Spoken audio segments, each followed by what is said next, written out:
Hello guys, welcome back to my channel Easy Learning with Himal. So welcome to class 10th physics crash course. So guys, you know that मैं आपको already बता चुका हूँ कि इस crash course में मैं क्या करवाने वाला हूँ, आपकी पूरी क्लास 10th की फिजिक्स कंप्लीट करवाने वाला हूँ। और आज हम पहुँच चुके हैं हमारे सेशन 5 पर। टोटल 10 सेशंस है। पहले 4 सेशन में हमने 2 चैप्टर कवर कर लिए, लाइट और कलरफुल वर्ल्ड। और अब नेक्स्ट 3 जो आपके सेशन है 5, 6 और 7 वो इलेक्ट्रिसिटी में रहने वाले हैं। सो शुरू करते हैं। प्लेलिस्ट बन चुकी है गाइस, प्लेलिस्ट नीचे चेक कर लो डिस्क्रिप्शन बॉक्स में, वहाँ पे आपको सारे सेशंस मिल जाएंगे और जैसे जैसे सेशंस अपलोड होते जाएंगे उसी प्लेलिस्ट में आपके इंक्लूड होते रहेंगे। ओके, सो आज हम क्या करने वाले हैं, electric current and Ohm's law. 5th session आपका करने वाले हैं। ये 4 सेशंस ऑलरेडी हो गए हैं, प्लेलिस्ट में चारों के चारों सेशंस हैं, आपको ईजिली मिल सकते हैं वहाँ पे। और जो हमारा लेसन 5 है आज, वो बेसिकली इलेक्ट्रिसिटी चैप्टर शुरू हो रहा है। आज हम डिस्कस करेंगे इलेक्ट्रिक करंट और ओम्स लॉ।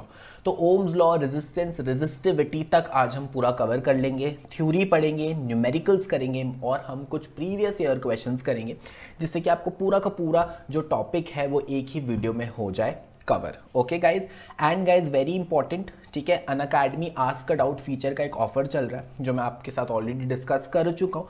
तो जिनको नहीं पता है तो मैं आपको बता दूं कि अनअकैडमी पे एक आस्क अ डाउट फीचर है। अगर नहीं यूज़ किया है तो डिस्क्रिप्शन बॉक्स में जाके लिंक गिवन है, वो लिंक पे क्लिक करके फीचर यूज़ करो। पहले बता दूँ, फीचर टोटली फ्री है। I am not saying you to pay anything, feature totally free है और आपको बहुत हेल्प होगी बोर्ड एग्जाम में, क्योंकि जब भी आप मैथ्स और साइंस के क्वेश्चन सॉल्व कर रहे होते हो और कभी भी आपको कोई डाउट आता है तो बहुत ईजी है।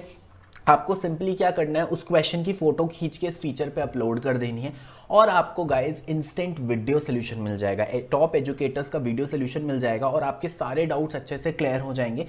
पहली बार अगर फीचर यूज कर रहे हो तो इनवाइट कोड याद रखना मेरा HS19, ठीक है। फीचर टोटली फ्री है, सिर्फ आपको एक कोड पुट करना पड़ेगा फीचर यूज करने के लिए और वो इनवाइट कोड है गाइज HS19। तो आस्क अ डाउट फीचर जरूर यूज करो और कल तक इस फीचर को यूज करके 10 डाउट्स पूछ लो। I again repeat guys, 10 doubts इस फीचर को यूज करके आप 10 डाउट्स आपको पूछने हैं, क्योंकि अगर आप 10 डाउट्स पूछते हो आपको 15 डेज की अनअकैडमी प्लस की फ्री सब्सक्रिप्शन मिल जाएगी। अनअकैडमी प्लस एक पेड वर्जन है, ठीक है, जिसमें आपको पे करके कोर्स में एनरोल करना पड़ता है। प्रीमियर वर्जन है, बट अब आपको वो वर्जन फ्री में मिल रहा है। 15 दिन आप प्लस पे पढ़ सकते हो, ठीक है। अनअकैडमी प्लस के बेनिफिट्स क्या हैं, आप इंडिया के टॉप एजुकेटर्स के साथ पढ़ सकते हो, ठीक है। आप क्रैश कोर्सेज में एनरोल कर सकते हो, रिवीजन बैचेस में एनरोल कर सकते हो, प्रीवियस ईयर क्वेश्चन पेपर भी आप सॉल्व कर सकते हो, ठीक है। तो प्लस के जो अमेजिंग बेनिफिट्स हैं वो सब आपको मिल जाएगा। कुछ नहीं करना है, कल तक 10 डाउट्स पूछ लो मैथ्स और साइंस के आस्क का डाउट पे, और जब आप 10 डाउट्स पूछ लोगे तो आपको मिल जाएगी अनअकैडमी की 15 डेज की free subscription. Everything for free, just you have to ask 10 doubts. तो डिस्क्रिप्शन बॉक्स में लिंक है, क्लिक करो, कोड यूज करो HS19 और डाउट्स पूछ के अपना प्लस सब्सक्रिप्शन ले लो। आगे अब शुरू करते हैं हम इलेक्ट्रिसिटी चैप्टर, ठीक है। तो अब बिल्कुल अटेंशन देना, ध्यान से अच्छे से पढ़ना है इलेक्ट्रिसिटी, ठीक है। आज मैं आपको electric current, potential, potential difference, ohm law, resistance, resistivity cover कर दूंगा। तो शुरू करते हैं पहले थ्योरी से कि व्हाट आर इलेक्ट्रिक चार्जेस, ठीक है। तो आप सबको पता है, हम पढ़ चुके हैं क्लास 8th में भी कि जो इलेक्ट्रिक चार्जेस होते हैं वो 2 टाइप्स के होते हैं, पॉजिटिव चार्ज और नेगेटिव चार्ज। 2 तरह के चार्ज होते हैं, पॉजिटिव और नेगेटिव। तो पॉजिटिव और नेगेटिव जो अनलाइक चार्जेस होते हैं वो क्या करते हैं, अट्रैक्ट। तो पॉजिटिव और नेगेटिव चार्ज एक दूसरे को क्या करेंगे, अट्रैक्ट करेंगे। और जो लाइक चार्जेस होते हैं, लाइक चार्जेस का मतलब होता है बच्चों सिमिलर चार्जेस, लाइक पॉजिटिव और पॉजिटिव, ये दोनों लाइक चार्जेस हैं, ये एक दूसरे को क्या करेंगे, रिपेल। सिमिलरली अगर हम एक नेगेटिव और नेगेटिव चार्ज भी पास में ले आए तो वो भी क्या करेगा, एक दूसरे को रिपेल करेगा। Okay, so electric charges 2 types के, पॉजिटिव और negative charge. Second important thing is your charge is quantized. तो ये फर्स्ट फॉर्मूला है इलेक्ट्रिसिटी चैप्टर का, first formula of electricity chapter, और पूछा भी जाता है इसमें क्वेश्चन बोर्ड एग्जाम्स में, क्वांटाइजेशन ऑफ चार्ज। मतलब जो चार्जेस होती है उसकी कुछ फिक्स्ड वैल्यू होती है। फिक्स्ड वैल्यू का मतलब हमेशा ई के टर्म्स में आपकी चार्जेस होते हैं। समझाता हूं क्या मतलब है। जैसे फॉर्मूला लिखा हमने Q is equal to NE। सबसे पहले बता दो Q क्या है, Q आपका चार्ज है, ठीक है। N क्या है, N आपका इंटीजर है, ठीक है। और सिर्फ आपको पॉजिटिव इंटीजर लेना है, मतलब n की वैल्यू आपकी 1 हो सकती है, 2 हो सकती है, 3 हो सकती है एंड सो ऑन। और E क्या है, चार्ज ऑन 1 इलेक्ट्रॉन।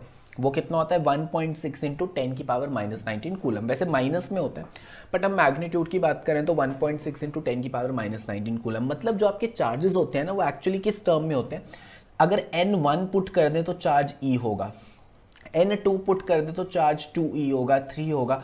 मतलब चार्जेस की कुछ फिक्स्ड वैल्यूज ही होती हैं, E2 E3 E4 इन्हीं के टर्म्स में आपके चार्जेस होते हैं, इसलिए उसको कहते हैं चार्जेस आर क्वांटाइज। तो ये फॉर्मूला याद रखना, Q is equal to NE। Okay, अब एम मीटर क्या करता है, बट एम मीटर करने से पहले आपको इलेक्ट्रिक करंट बता देता हूं, तो बहुत इंपॉर्टेंट है। सो हमने चार्जेस पढ़ लिए, अब हम बात करते हैं इलेक्ट्रिक करंट क्या होता है। इलेक्ट्रिक करंट बेसिकली क्या है, rate of flow of charges.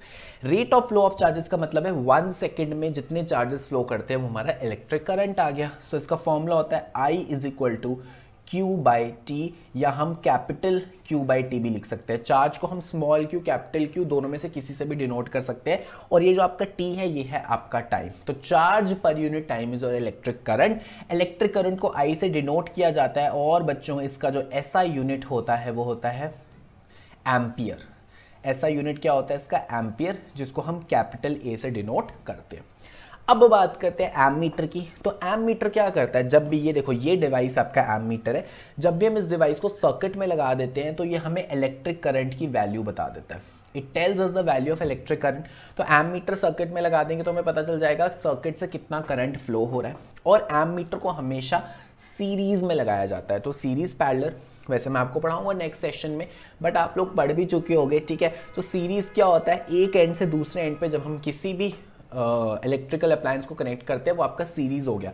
कि मान लो आपका ये एक सर्किट है, ये एक बल्ब है, तो बल्ब के साथ यही सीरीज में आपका एम मीटर लगा हुआ है, ठीक है। तो ये आपका सीरीज कनेक्शन हो गया, इसको सीरीज में लगाया जाता है। आगे अब हम बात करते हैं इलेक्ट्रिक फील्ड। तो इलेक्ट्रिक फील्ड क्या है, जैसा आपने मैग्नेटिक फील्ड में पढ़ा होगा कि मैग्नेट के आसपास का वो रीजन जहाँ पे मैग्नेट का इफेक्ट एक्सपीरियंस किया जा सके, उसी तरीके से अगर हम यहाँ पे एक पॉजिटिव चार्ज रखें तो इस पॉजिटिव चार्ज का इफेक्ट एक स्पेसिफिक रीजन में ही रहेगा, उस रीजन के बाहर नहीं रहेगा, ठीक है। तो एक रीजन होता है जहाँ पे उसका इफेक्ट रहे। इफेक्ट का क्या मतलब है कि अगर हम एक नेगेटिव चार्ज यहाँ रख दें तो हो सकता है पॉजिटिव और नेगेटिव चार्ज इतने दूर है कि एक दूसरे को अट्रैक्ट करे ही ना। बट अगर हम एक स्पेसिफिक रीजन ले लें और हम बोले कि जैसे ही हम इस नेगेटिव चार्ज को इस रीजन के अंदर ले आते हैं तो इनके बीच में अट्रैक्शन हो जाता है। इसका मतलब है इस पॉजिटिव चार्ज का जो इफेक्ट है वो एक पर्टिकुलर रीजन में ही है, ज्यादा डिस्टेंस पे इसका इफेक्ट नहीं आ रहा, तो उसको हम इलेक्ट्रिक फील्ड कहते हैं। कि रीजन सराउंडिंग द चार्ज, एक रीजन जो चार्ज के आसपास है जहां पे उस चार्ज का इफेक्ट हम एक्सपीरियंस कर सके, वो आपकी इलेक्ट्रिक फील्ड होती है। वो पॉजिटिव चार्ज की भी हो सकती है इलेक्ट्रिक फील्ड, और आपकी नेगेटिव चार्ज की भी हो सकती है, ठीक है। आगे बात करते हैं इलेक्ट्रिक पोटेंशियल। इलेक्ट्रिक पोटेंशियल का क्या मतलब है, सबसे पहले बता दूं, पोटेंशियल डिफरेंस 2 पॉइंट्स के बीच में निकाला जाता है, whereas electric potential at a point, मतलब एक सिंगल पॉइंट पे निकाला जाता है, ठीक है। अगर हम बात करें इलेक्ट्रिक पोटेंशियल तो इसका मतलब हम बोल रहे हैं electric potential eight point A, मतलब हम एक पर्टिकुलर पॉइंट ए पे इलेक्ट्रिक पोटेंशियल की बात कर रहे हैं। सो इलेक्ट्रिक पोटेंशियल क्या है, the amount of work done in bringing a unit test charge. Basically क्या होता है, टेस्ट चार्ज क्या होता है, कोई भी चार्ज जो टेस्टिंग के लिए यूज होता है, किसी भी चीज को हमें टेस्ट करना है इलेक्ट्रिसिटी में तो हम एक टेस्ट चार्ज यूज करते हैं, जनरली पॉजिटिव चार्ज लेते हैं, ठीक है। तो अब इसको डिफाइन कैसे करते हैं कि सपोज एक यूनिट टेस्ट चार्ज है, उसको हमें इन्फिनिटी बहुत दूर से इस पॉइंट पे लेके आना है, तो हमें जितना वर्क डन करना पड़ेगा ना बच्चों इस टेस्ट चार्ज को इन्फिनिटी इस पॉइंट पे लाने के लिए, वो हम बोलेंगे इस पॉइंट का इलेक्ट्रिक पोटेंशियल। ये डिफाइन करने का तरीका है, ये सिर्फ डिफाइन करने का तरीका है कि हम डिफाइन कैसे करेंगे, हम मेजर कैसे करेंगे electric potential at particular point. कि हम मान ले कि उस पॉइंट पे हमें एक टेस्ट चार्ज लेके आना है, एक +1 कूलम का, मतलब यूनिट क्या होता है 1, ठीक है, +1 कूलम का एक टेस्ट चार्ज लेके आना है इन्फिनिटी से उस पॉइंट तक। तो जितना भी वर्क डन हमें करना पड़ता है वो उसका इलेक्ट्रिक पोटेंशियल होता है। इसका यूनिट्स क्या होता है, वोल्ट्स, वोल्ट्स में मेजर किया जाता है। नेक्स्ट आता है पोटेंशियल डिफरेंस। पहले बता दूं, पोटेंशियल डिफरेंस बेसिकली क्या होता है, जो हम घरों में टर्म यूज करते हैं वोल्टेज, जो आप वोल्टेज यूज करते हो वो आपका एक्चुअल में पोटेंशियल डिफरेंस है। अब डिफरेंस है तो मतलब 2 पॉइंट्स के बीच में होगा, ठीक है। डिफरेंस निकालते हैं 2 नंबर्स के बीच में, तो जो डिफरेंस निकालते हैं वो 2 पॉइंट्स के बीच में निकालते हैं। तो सपोज हमें बताना है ए और बी के बीच का पोटेंशियल डिफरेंस। करंट तभी फ्लो करता है अगर एक पोटेंशियल डिफरेंस हो। जब तक पोटेंशियल डिफरेंस नहीं देंगे हम किसी सर्किट में करंट फ्लो ही नहीं करेगा। ठीक है, सपोज मैं आपको समझाता हूं कि आपने ये एक स्ट्रेट पाइप रखी है तो इसमें से कभी भी पानी फ्लो नहीं करेगा। जब हम उसको एक डिफरेंस दे देंगे हाइट का, सपोज अब अगर मैं पाइप ऐसे टिल्ट कर दूं, अब दोनों की ग्राउंड से हाइट का एक कुछ डिफरेंस आ गया, अब आपका वाटर नीचे की तरफ फ्लो होने लगे। उसी तरीके से करंट भी बिना पोटेंशियल डिफरेंस के फ्लो नहीं करता है। तो पोटेंशियल डिफरेंस मतलब दो पॉइंट्स के बीच का डिफरेंस। डिफाइन कैसे करेंगे, अब हम यहां पे कैसे डिफाइन करेंगे कि हम क्या कैलकुलेट करेंगे, work done in bringing a unit test charge. ये एक यूनिट टेस्ट चार्ज है। जितना वर्क डन हमें करना पड़ेगा ए पॉइंट से बी पॉइंट तक लाने में, इसको इलेक्ट्रिक पोटेंशियल एक पॉइंट पे था तो वर्क डन कैलकुलेट कर रहे थे इन्फिनिटी से उस पॉइंट तक का। पोटेंशियल डिफरेंस दो पॉइंट्स के बीच में है तो यहां पे हम वर्क डन कैलकुलेट कर रहे हैं एक पॉइंट से दूसरे पॉइंट तक लाने में कितना वर्क डन करना पड़ता है कि यूनिट पॉजिटिव टेस्ट चार्ज को, वो हमारा क्या होता है, इलेक्ट्रिक पोटेंशियल डिफरेंस। इसका भी यूनिट आपका वोल्ट्स होता है और फॉर्मूला क्या होता है, V equal to W by Q. So V क्या है यहाँ पे, पोटेंशियल डिफरेंस, W क्या है, वर्क डन, और Q क्या है, चार्ज। तो ये वाला फॉर्मूला भी आपको पता होना चाहिए, V is equal to W by Q. Next, the most important topic of an electricity chapter, that is Ohm's law. So Ohm's law देखते हैं क्या कहता है। Ohm's law states that if external conditions like temperature remain same. तो basically guys क्या होता है कि इलेक्ट्रिसिटी में हम क्या कर रहे हैं, जो आपकी क्लास 10th की इलेक्ट्रिसिटी है उसमें हम कुछ भी टेम्परेचर के साथ वेरिएशन नहीं देख रहे, वो आप 12th में पढ़ोगे। ठीक है, तो बेसिकली क्या, जो ओम्स लॉ है वो भी एक ऐसा बेसिक लॉ है जो तभी काम करता है अगर टेम्परेचर कांस्टेंट हो। अगर टेम्परेचर कांस्टेंट नहीं है ओम्स लॉ आपका वैलिड नहीं रहता है। तो इसलिए आपको ज़रूर ये चीज़ लिखनी है कि जब एक्सटर्नल कंडीशंस मतलब लाइक टेम्परेचर कांस्टेंट रहेगा उस केस में क्या होगा, जो आपको पोटेंशियल डिफरेंस होगा across the ends of a metallic wire, कि ये हमने एक मेटलिक वायर ले ली और हमने इसको सपोज एक सर्किट में लगाया हुआ है, तो इस पॉइंट A और B के बीच में जितना भी पोटेंशियल डिफरेंस होगा सपोज V, वो क्या है, directly proportional to the current I flowing through the wire. वो किसके डायरेक्टली प्रोपोर्शनल होगा, कितना करंट उस वायर से फ्लो कर रहा है। So V is directly proportional to I। ये आपका ओम्स लॉ है, मतलब जितना ज्यादा करंट फ्लो करेगा उतना ही ज्यादा मेटलिक वायर के एंड्स के क्रॉस आपका पोटेंशियल डिफरेंस होगा। ठीक है, ओके। सो ग्राफिकली इसको कैसे कैलकुलेट करते हैं तो मैं आपको बता दूं। तो बेसिकली क्या है, ओम्स लॉ का ग्राफ कैसे बनता है, उसको हम कहते हैं VI ग्राफ। VI ग्राफ कहते हैं। VI ग्राफ का मतलब है ये जो V है, ये जो आपको पोटेंशियल डिफरेंस है, ये आपका Y एक्सिस पे है और ये जो आपका करंट है आपका X एक्सिस पे। ठीक है, तो जब भी हम ओम्स लॉ का ग्राफ बनाते हैं तो ये एक स्ट्रेट लाइन ग्राफ बनता है। वाई स्ट्रेट लाइन ग्राफ, क्योंकि V is directly proportional to I। जितना I बढ़ेगा उतना ही V बढ़ेगा। अब देखो 0.5 आपका करंट बढ़ता जा रहा है, तो 0.5 करंट बढ़ने से आपका 2 पोटेंशियल डिफरेंस बढ़ रहा है, कि अगर करंट 0.5 था तो पोटेंशियल डिफरेंस 2 था। अब हमारा करंट कितना हो गया 1, तो पोटेंशियल डिफरेंस कितना होगा 4। मतलब इक्वल अमाउंट में दोनों चीजें बढ़ रही है। करंट 0.5 बढ़ रहा है और पोटेंशियल डिफरेंस आपका 2 करके बढ़ रहा है। तो यही डायरेक्टली प्रोपोर्शनल होता है स्ट्रेट लाइन ग्राफ। और इसकी जो स्लोप है वो हमें क्या देती है, रेजिस्टेंस। तो अगर हमें रेजिस्टेंस कैलकुलेट करनी है इस ग्राफ से तो इसकी स्लोप निकालनी पड़ेगी। तो स्लोप कैसे निकालते हैं, सिंपली ये थीटा ले लो और आपको tan थीटा की वैल्यू फाइंड आउट करनी पड़ेगी। तो एक ट्राइंगल बना लो, ये हमने एक ट्राइंगल बना लिया, तो ये परपेंडिकुलर, ये बेस, तो परपेंडिकुलर डिवाइडेड बाय बेस करेंगे तो हमारी tan थीटा की वैल्यू आ जाएगी और वही हमारी रेजिस्टेंस है। तो याद रखना रेजिस्टेंस क्या है, आपकी स्लोप है। और स्लोप कैसे कैलकुलेट करते हैं, tan थीटा आपको फाइंड आउट कर लेना है। तो अगर बोर्ड एग्जाम में क्वेश्चन आता है तो सिंपली ट्राइंगल बना के tan थीटा निकाल लो, आपकी रेजिस्टेंस आ जाएगी।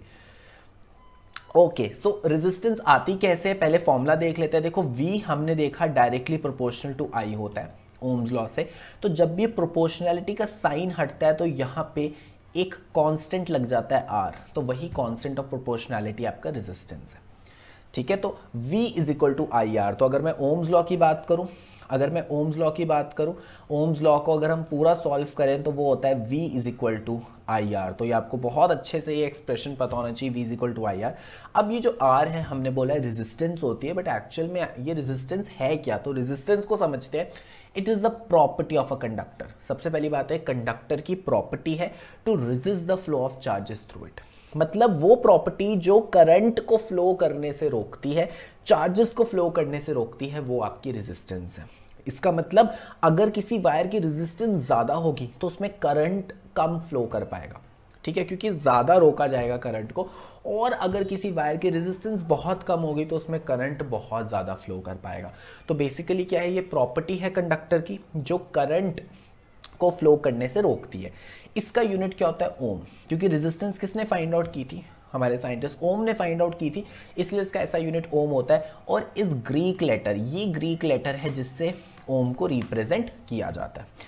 Now how to define ohm, ohm को कैसे डिफाइन करेंगे, तो बच्चों ये देखो V is equal to I R है, सो R क्या हो गया आपका V बाय आई, R क्या हो गया आपका V बाय आई।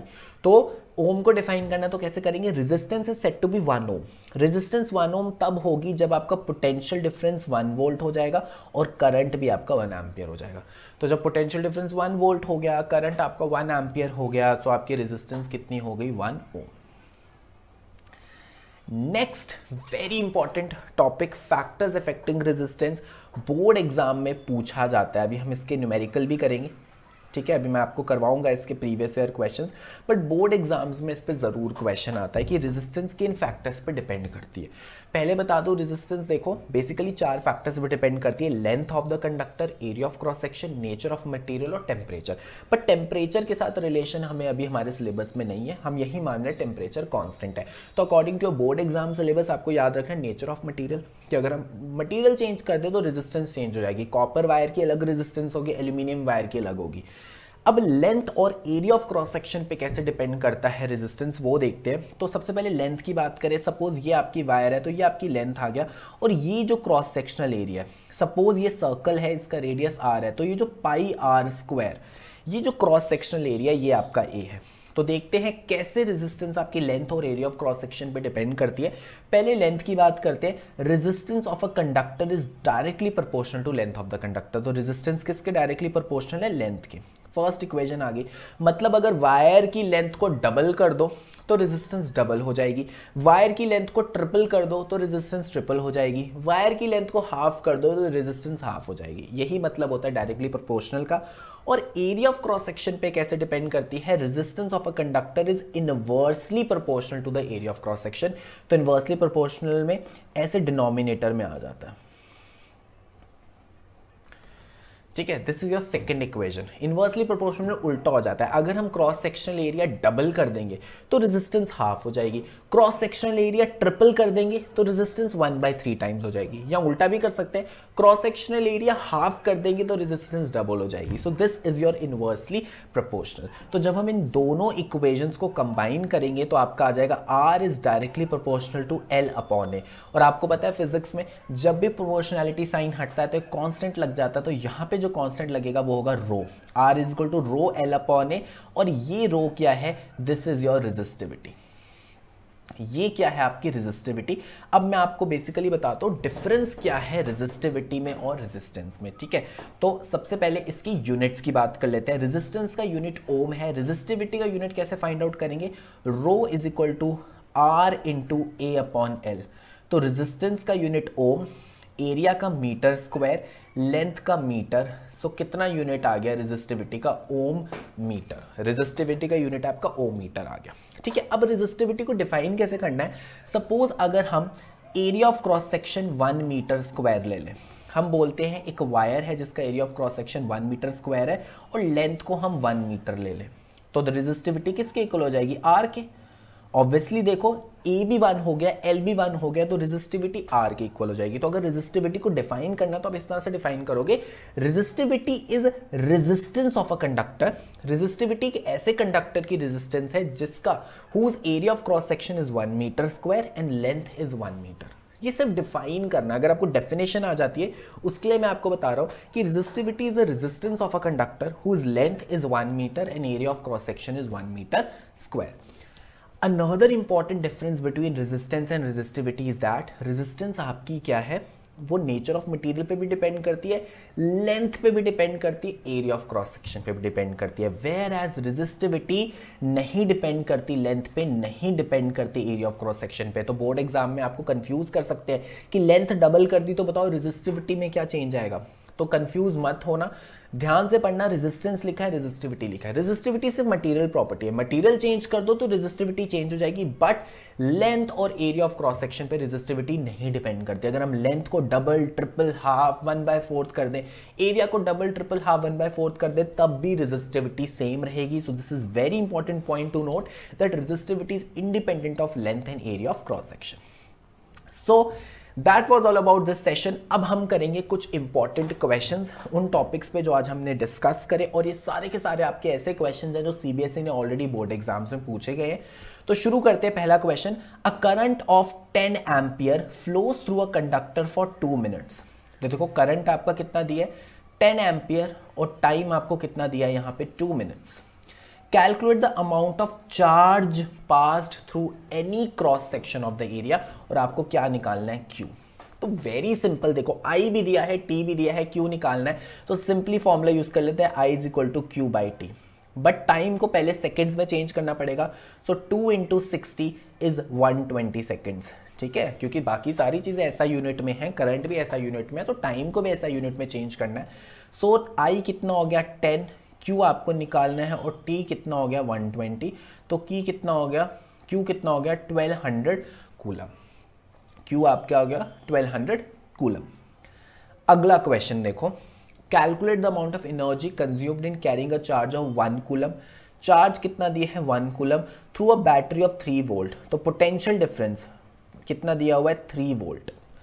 तो हमने अभी फॉर्मूला पढ़ा था ना, V is equal to W by Q, या VD मतलब potential difference is equal to W by Q. तो सिंपली आपको ये वाला फॉर्मूला यूज करना है। पोटेंशियल डिफरेंस आपका 3 है, W आपको निकालना है, क्योंकि अमाउंट ऑफ एनर्जी बोला है, तो एनर्जी एंड वर्क डन दोनों सेम ही तरीके से निकालना जाता है, दोनों के यूनिट्स जूल ही होते हैं। और आपको यहाँ पे अगर हम देखें Q कितना दिया है 1 दिया हुआ है, तो W क्या हो गया 3 × 1 3 जूल्स। तो कितनी एनर्जी चाहिए होगी हमें 3 जूल्स। अगला क्वेश्चन, ये theoretical question, list the factors on which resistance of a conductor in the shape of a wire depends. तो क्या किस पे डिपेंड करती है रेजिस्टेंस। तो पहला आप लिखोगे length of conductor, second area of cross section, third आप लिखोगे नेचर ऑफ मटेरियल, और टेम्परेचर का रिलेशन हमें नहीं दिया है, बट बुक में इतना मेंशन है कि वो टेम्परेचर पे डिपेंड करती है, तो आपको भी मेंशन करना पड़ेगा। कैसे डिपेंड करती है टेम्परेचर पे, वो आपके सिलेबस में नहीं है, बट एटलीस्ट अगर क्वेश्चन आता है तो टेम्परेचर आप मेंशन कर देना। नेक्स्ट ये क्वेश्चन है फैक्टर्स अफेक्टिंग रेजिस्टेंस पे, और इस तरह के क्वेश्चंस बहुत बार पूछे जाते हैं, तो जल्दी से मैं आपको वाला क्वेश्चन करवाता हूँ कैसे करना है। तो देखो सबसे पहले देखो, a wire of given material having length L and area of cross section A has a resistance 4 ओम। तो एक वायर है किसी पर्टिकुलर मटेरियल की, उसकी लेंथ हमें L दी है, area of cross section A दिया है, और रेजिस्टेंस हमें 4 ओम दिया है, ठीक है।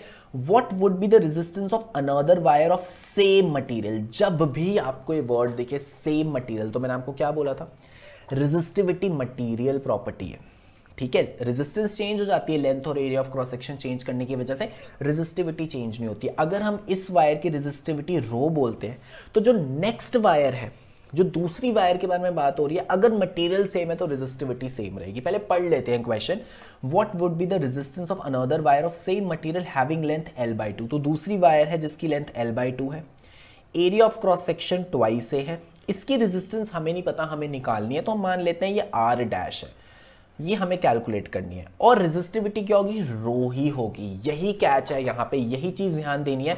अगर पहली वायर की रेजिस्टिविटी रो है तो दूसरी वायर की भी रेजिस्टिविटी रो ही रहेगी, रीजन सेम मटेरियल। तो चलो रेजिस्टिविटी का फॉर्मूला लगा लेते हैं, रेजिस्टेंस का फॉर्मूला लगा लेते हैं फर्स्ट वायर के लिए। तो R is equal to rho L/A। देखो रेजिस्टिविटी रो है, लेंथ L है, एरिया ऑफ क्रॉस सेक्शन है, और कितनी रेजिस्टेंस हमें दी हुई है 4। तो ये क्वेश्चन में गिवन है।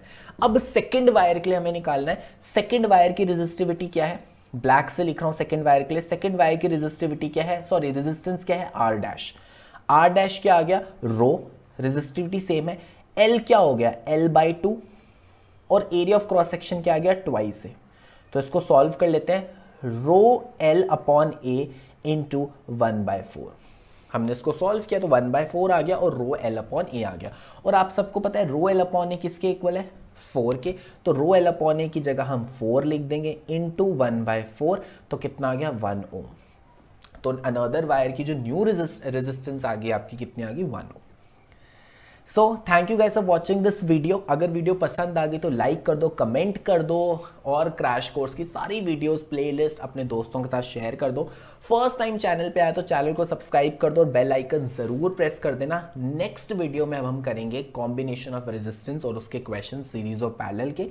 एंड गाइज टेलीग्राम ग्रुप मेरा ज्वाइन कर लो, ठीक है, और उसके साथ आप इंस्टाग्राम पे मुझे फॉलो कर सकते हो। यहाँ पे आप मुझे डाउट्स पूछ सकते हो, ईमेल आईडी पे डाउट्स पूछ सकते हो और कुछ अनअकैडमी क्लासेस के लिंक्स मैंने डिस्क्रिप्शन बॉक्स में दिए हैं, ठीक है, आप वहाँ से भी आप मुझसे पढ़ सकते हो। और अनअकैडमी पे मेरा इनवाइट कोड है HS19।